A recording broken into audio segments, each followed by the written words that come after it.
好啦，第一個詞語點讀啊？好多人都會讀禪縫，係咪啊？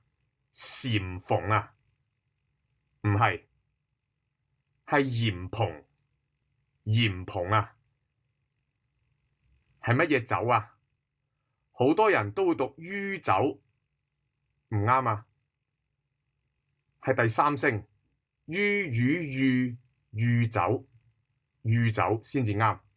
誹謗係咪啊？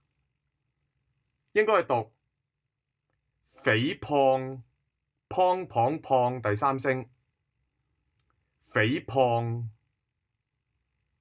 係雙股，雙股啊，古代個古啊，雙股，唔係眼眸啊，係眼眸，眼眸啊，計謀個謀啊，唔係操手，係操手，操啊，操手。